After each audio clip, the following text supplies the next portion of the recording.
बेसहारा पशुओं को किसानों द्वारा ट्रॉली में भरकर लाया गया और विधायक के निवास स्थान पर जमकर प्रदर्शन किया गया।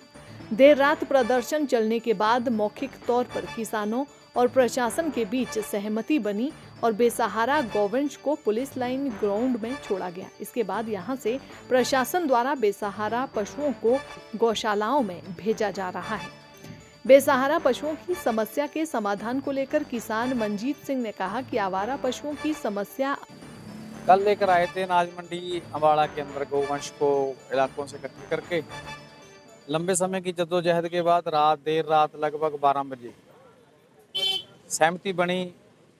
क्या हम यही बात रहे थे, पर प्रशासन को वो बात कहीं समझ में नहीं आती थी। प्रशासन इसको ढिलाई में ले रहा था कि शायद ये बस ऐसे छोड़ के चले जाएंगे, पर हम इन बेजवान जो पशु हैं गौवंश है, इनका स्थायी समाधान प्रशासन की सरकार की तरफ से चाहते हैं, क्योंकि मौजूदा सरकार बीजेपी की इनके नाम पर वोटें बटोरने का काम कर रही है।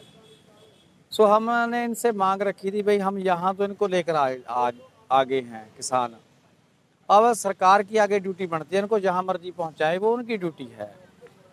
मीटिंग में एसडीएम साहब से यही बात हुई थी, पर उस दिन इस बात के ऊपर सहमति नहीं बनी। एसडीएम साहब कह रहे थे कि आप यहाँ तक लेके आ गए, आप इनको गौशाला तक भी छोड़ के आओ। हमने कहा भाई ये हमारी ड्यूटी नहीं है। जब सरकार हमसे टैक्स लेती है इसी बात का और इस गऊ के नाम पर वोटें बटोरती है, तो सरकार की ये ड्यूटी बनती है, प्रशासन उसमें उनकी मदद करे, प्रशासन की ड्यूटी है। तो उसके ऊपर सहमति ना बनने के कारण देर रात होगी। आखिरकार फिर प्रशासन को मानना पड़ा हमारी बात को। फिर सहमति बनी कि चलो यहाँ छोड़ो। अब ये आपके सामने देख रहे हो, आप गाड़ियाँ लगा कर प्रशासन को अलग अलग गौशाला में लेके जा रहा है। ड्यूटी प्रशासन की बन जाती है। एक हमारी मांग थी कि इन आवारा पशुओं की वजह से डेली रोड के ऊपर अनगिनत एक्सीडेंट हो रहे हैं, लोगों का जानी माली नुकसान हो रहा है बहुत। गाड़ियाँ टूट रही हैं, मोटरसाइकिल टूट रहे हैं, लोगों की टांगे बाहें टूट रही हैं, जानें जा रही हैं।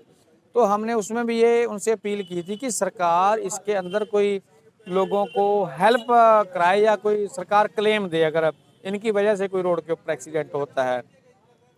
तो उसके अंदर भी सरकार ने, एसडीएम साहब ने फिर रात अनाउंस किया कि सरकार ने कोई स्कीम चला रखी है। उस स्कीम का तो मेरे नाम ध्यान नहीं है, उसके अंदर आप हमारे को इन्फॉर्मेशन दो, हम उसके अंदर आपको 5 लाख रुपए तक का अनुदान दिलवाएंगे सरकार से अगर कोई मिसहैपनिंग होती है। तो तीसरी बात इसमें ये थी कि जो हम इनको, अब देखो कितने बड़े बड़े सांड हैं भाई साहब, थोड़ा साइड में भी हो जो आप दिखाओ, ये देखो भारी भरकम सांड हैं। कितनी जद्दोजहद के बाद हम इनको अपनी ट्रालियों में लाद कर लेके आए हैं और ये हमारी जान का खतरा है। हमारी फसल ये नुकसान कर रहे हैं, नस्ल ये नुकसान कर रहे हैं, जान जोखिम में डालकर हम ट्रालियों में इनको भर कर लेकर आए थे। कुछ लिखित में भी मैं बताता हूँ।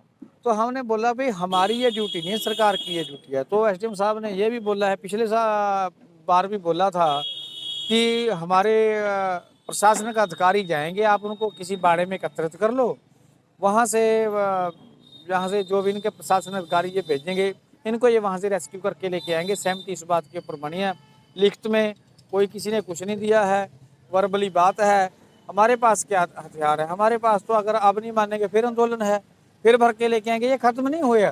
अगर सरकार सोचती है कि इनको एक बार टाल कर यहाँ से भेज दिया कि ये प्रॉब्लम खत्म होगी, ये प्रॉब्लम खत्म नहीं हुई है। सरकार सुन ले, हमने ये प्रॉब्लम खत्म करनी है कि इनसे लोगों के जान माल की रक्षा हो सके और ये बेजुबान जानवर जिनके नाम पर सरकार वोटें बटोरती है, उनका सही प्रबंधन इस अम्बाड़ा के शासन प्रशासन द्वारा किया जाए, हमारी ये मांग है।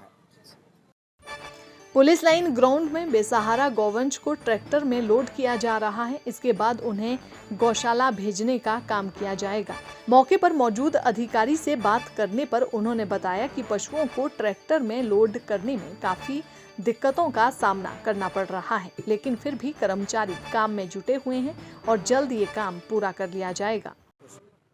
हाँ जी सर, गौवंश जो है ग्राउंड में लाए गए हैं और अब इन्हें कहाँ छोड़ा जाएगा और क्या? मैम, इनको अलग अलग गौशालाओं में छोड़ा जा रहा है। जैसे जो प्रशासन ने हम यहाँ देश दिए हैं, हमारे 60 जानवर तो जाएंगे टंगैल और 60 जाएंगे हमारे कालपी और 30 जाएंगे सोलर में और अपना 70 जाएंगे अपना सजादपुर। ये हमने भेजने हैं और आपके सामने लोडिंग हो रही है, इनको इकट्ठे करके भेज दिया जाएगा। कब तक ये पूरा हो पाएगा? शाम तक होगा मैम। आपके सामने है कितनी मशक्क़त से कर रहे हैं, ये मार भी रहे हैं और कर्मचारी काम भी कर रहे हैं। दैनिक सवेरा के लिए अंबाला से विपिन भाटिया की रिपोर्ट।